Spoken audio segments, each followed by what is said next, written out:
Hello, I'm Bob Backlund, and we're marketing the Gym in a Box. It's something that been doing for 30 years. It's an exercise that I absolutely love, and the Gym in a Box include this box and this wheel. The reason I have the step test is back in the 80s, in the late 70s, I used to run, and I was running on the roads, and about in 1977 or 8, my knees started bothering me real bad. And I figured out if you run long enough, you're going to have a problem no matter who you are when you run long enough. I was trying to look for an alternative. And I found out about the step test. Actually, they call it the Harvard step test back then. And Harvard is very big in the step test. They do that a lot up there with the students. Anyway, I found out about the step test. I had a box made, and it was made by Reed Henschel.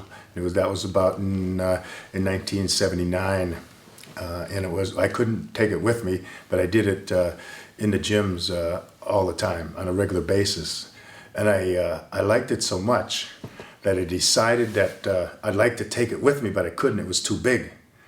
So I called up this Reed Henschel, and I said, Reed, I want to have a box that when it's sitting there, it's got a top like maybe 12 by 12 or 14 by 14, and I want to be able to fold it up so I can put it in a suitcase. I want to be able to take it to Japan with me, to Los Angeles with me, to New York with me, and when I'm in the motels, I can exercise. In the step test, we're talking about, and by the way, when I do the step test, I do it barefooted, and a lot of people ask why.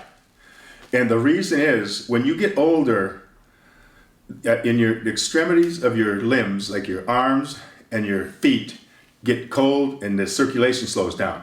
That's from not using the front part of your foot.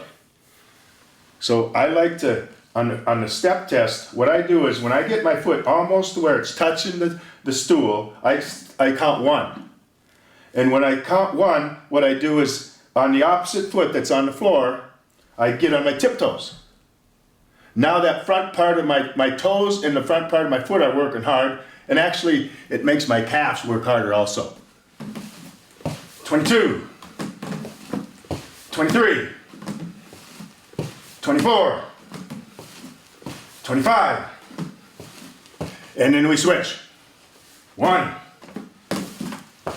2, and about a year and a half ago, I decided, I'd like to see if other people would like to take advantage of what the step test and the wheel have done for me. Like I said before, I'm 64 years old. I feel like a spring rooster. And if I would think back and said if I would have kept running every day, I don't think I would be able to sit down like this and do an interview for as long as I can. Every day's a pleasure. The one reason I like to work out every day is I work out today so I can have a good day tomorrow, one day at a time. But I was going to show one repetition. And when we're back here, that's when we breathe deep. And we're out here, that's when we exhale. And remember, we're not going to bring our hips up here like this and bring it back. We're going to keep our hips hanging down and relax them and go here. Got it? Go here. It's very important because we don't want to hurt our backs. And then we go back, and that's one complete rep. It works. And again, it's up to you. You're the boss. You control your lives, and I think we'd like to get together and get the program so it all fits in your lifestyle. Because it will. It'll come natural, just a little bit at a time. But you're the key. You're the key thing in this element. You have to want to do it. And I would suggest to everybody out there, you don't tell yourself you hate exercising. You tell yourself you love exercising, and you do it 3 or 4 times a day, and you say, I love what it does for me.